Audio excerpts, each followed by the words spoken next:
What's going on, my fellow A-Plusers? It is I, your Morphinominal host, Adam Perez, back once again with a brand new review for you guys and video as we're set to go ahead and get into episode number 44 of Zenkaiger as we continue to inch ever so closely to the finale. Only have a couple of weeks left when it comes to Zenkaiger here. I was actually under the impression that episode 45 might be the finale, but just based off of the preview that we've seen alone, definitely doesn't have finale vibes like whatsoever. It definitely seems as though there's quite a couple of few episodes certainly left to go. So we'll see exactly how long this series is. If you guys have a mindset or any idea as to how long it is, definitely go ahead and let me know your thoughts in the live chat or the comment section box below. I mean, are we going 48? We going the full 50? Definitely go ahead and let me know, guys. I definitely would love the heads up. But going into this episode, I actually was a big fan of this episode. I certainly enjoyed it for what it was. The SD world certainly played its particular role. You know, I was kind of hoping for a little bit more than what we got, but I'll definitely take it. In the sense that when we get the opportunity to see the SD world in here, this is clearly the world that Zox, Goldtweaker, and the rest of his family have been looking for since the very beginning. It's one of the reasons why Ricky and Katana look the way that they do, falling under SD-topia's curse, if you will, now officially looking like that. SD standing for super deformed, as we come to learn once again in this particular week's episode. And the SD world definitely does not hold back whatsoever. Hitting a couple of our familiar faces and comrades with this SD beam of his. For majority of the time, we have the entire Zenkaiger team that's kind of been shrunken down to Ricky and Katana size, with Kaido really being the only last full-size Zenkaiger member in this particular week's episode. So it was pretty funny to at least see some of our Zenkaigers shrunken down a little bit. You know, again, we've talked about this plenty. Anytime Zenkaiger has a really unique theme, they definitely have a tendency of going all in, if you will, and we got the opportunity to see that here once again. Great little roll call, if you will, with the four Kikai Noid members in their SD forms, kind of doing a little bit of their roll call. Even seen when they're in their group formation, and we've got the logo and stuff with the Zenkaiger logo, but then the gigantic SD behind them, sort of thing, to show this is the SD version of the Zenkaiger team. So really enjoyed all the little nods here and them really having some fun with the theme in this particular week's episode. You know, if I did have any issue with this episode, though, one, I didn't realize that this was going to be sort of the farewell party to the Goldtweakers. I am still kind of under the impression that since we do have ourselves a couple of more episodes left, that they probably will be returning. I truly hope that this isn't the last of it for them in regards to being on this series. But I think if there is a disappointment that I have, it's probably the idea that, you know, the story is not resolved for Ricky and Katana. You know, we've spent all season long with Zox having this mentality of, you know, helping the Zenkaigers out, enjoying his time on Earth, you know, being as patient as he possibly could be for SD-topia to finally show up, or SD world to show up, because that was the intentions all along, right? Was to go ahead, destroy this world, liberate it, so that, you know, your brothers kind of go back to normal. So the fact that we have sort of an emotional moment here for Zox where, you know, he finally gets that opportunity to save his family, you know, the end result to see everybody else turn back to human, you know, like everything is perfectly okay. I thought to myself, okay, well, they defeated the world, this SD, the world. Maybe it'll go back to normal. Ricky and Katana still don't. And now they got to face off in the gigantic Zord battle. So I'm sitting here thinking, okay, well, once the Zord is destroyed, right? Or once the mecha version of SD world is destroyed, then things will go back to normal. Nope. You know, they are still on the adventure to go ahead and try and go back to SD-topia to possibly find how to remove this curse from Ricky and Katana. And I guess for me, this is kind of Zenkaiger in a nutshell, you know? The idea of really drawing out one simplistic storyline all season long, kind of forgetting about it. And the fact that they're even back to tackle the idea of SD World and still not give us a satisfying conclusion. Like, you really took time in this episode to focus on Zox and, just the idea of the burden that's on his shoulders, or the chip that's on his shoulders to be the protector. I just felt like the idea of seeing Zox go full power, really trying to save his brothers, get his brothers sort of back to normal, the emotions that you drove into this episode, to kind of let it end on the idea of like, well, at least the SD-topia is saved, but my brothers certainly aren't. It did take a little bit of the wind out of the sails, because for me, I want to see that story. I want to see the brothers become human again, being embraced by their brothers and sisters, having a really great sort of emotional reunion, if you will. And I feel like we kind of got robbed of that a little bit. Now, look, don't get me wrong. We still have clearly a couple of more episodes for this to certainly happen and unfold. But, if the Goldtweakers come back and all of a sudden Ricky and Katana are just human, hey, congrats, that's great and all. But I really do feel like missed opportunity in regards to having all of that in one emotionally driven and epic sort of episode. And so, I really don't know what they have planned in regards to storyline purposes, but this feels very Zenkaiger to me, and continues to solidify my love-hate relationship for this series. It's like we laid it up for you, man. Somebody gave you a great alley-oop pass. You got the ball in your hand, and all of a sudden it's like it hits the rim when you go and slam dunk it. It's like, what are we doing here? But we'll see how the execution winds up happening for the remainder of this season.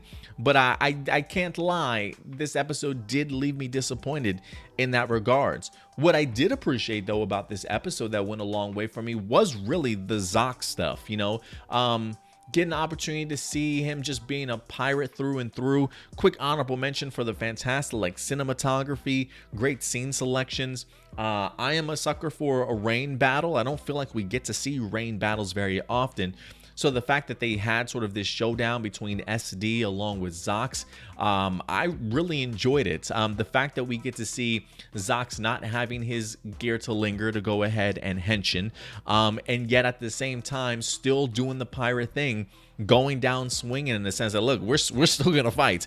I may not have my power ups or anything like that, but I got a gun and I got a sword, and just a very pirate mentality, rushing into battle to go ahead and take out SD-topia. Was pretty cool stuff, man. Getting an opportunity to see that. The action sequence that we wind up having in there, also even having somebody like Kaido jump in to kind of have Zox's back, right? I love the little dialogue between the two of them, in the sense of Kaido letting them know, hey, we know you like to do things on your own, right? That's the plan that we had initial when you first wind up dropping in on us. You do you. You know what I'm saying? If you want to fight, you do you. But we're also going to fight too, in order to protect the other people around us as well. So you can fight all you want to for your own selfish behavior. But make no mistake, I'm going to be fighting also for my own particular different reasons. So I do like that he wind up solidifying that between him and Zox once again. But it was just really cool for me, at least, to not only learn a little bit more about Zox as he reveals the past about his dad, how his dad passed away, protecting him and the family. The position that sacrifice sort of thrusted Zox in. Who knows? Maybe he felt like he was still too young for that position. But I guess when you live in, Piratopia, you got to grow up pretty fast. And so, I can see that mindset of where Zox gets, I have to be the one to protect the family. I've got to be the one to sacrifice myself so that they can certainly live and survive. And so it definitely has emboldened this idea in his head that he's the only one capable of doing anything, and kind of forgetting just what his sister along with his brothers really do bring to battle, right? I thought it was pretty cool to see his brothers coming in to deflect some of the shots so they don't hit Zox, right? It's kind of being his protector a little bit. Seeing Flint come through once again, highlighting her genius, the idea of her creating just a tiny gear for him to certainly go ahead and utilize, right? Not getting involved in the fight and being a distraction, but more of an assist. And the idea, once you figure that out, how they can certainly assist you in these battles, then the Goldtweaker name and family just become more formidable than if it was just one person alone. So I really like that insight and that growth of Zox in this episode, as stubborn as he certainly can be. He must be a Capricorn like myself, honestly. But I really enjoyed seeing the Goldtweaker family understand each other a little bit better and still coming through without certainly distracting. And then again, even just a quick honorable mention in regards to diving fully into the theme. I love the fact that they even gave the tiny miniature Geertelinger like a tiny voice too. Anytime he was trying to spin it and things like that, homeboy's still dancing with this little Geertelinger sort of thing. I definitely had a really big laugh out of that, honestly. So good stuff in regards to the Goldtweaker situation. The other thing, quick honorable mention we have to talk about real quick is in fact Gege. Last week we talked about the idea of how Gege's powers work. We were curious as if he mind controls you, is it a case of he actually embodies your body and his body just becomes quiet? Can he control both bodies at the same time? And it definitely felt like that certainly was the case.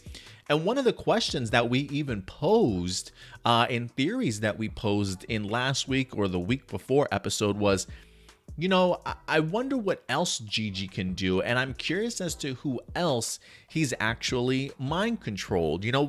We even threw out the idea that could he possibly have Overlord Bokawas in his pocket, right? Is that one of the reasons why Bokawas, out of all the people, Gege's the one that gets all the praise all the time and sort of gets that favoritism aspect? And it seems like very much that's definitely the case. I mean, don't get me wrong. I think Bokawas and Gege definitely do get along to a certain extent. But even in this opening sequence, when, Bokawas says, oh, and you don't seem like you've been really craving much of my attention lately. He's like, oh, I haven't? You don't think so? And he uses the same method and same ability that he has with Stacy for Bokawas, to really make Bokawas get into that mindset of, you can't do any wrong. Whatever it is that you want, Gege, I'm gonna do it for you sort of mentality.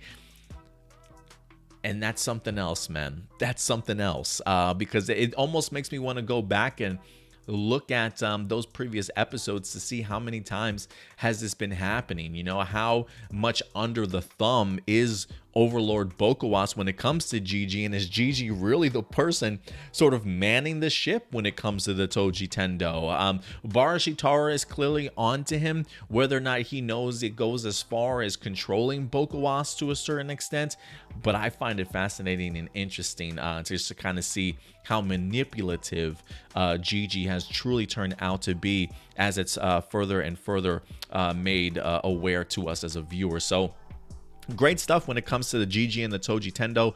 Love the Zox Goldtweaker focus that we wind up getting in here.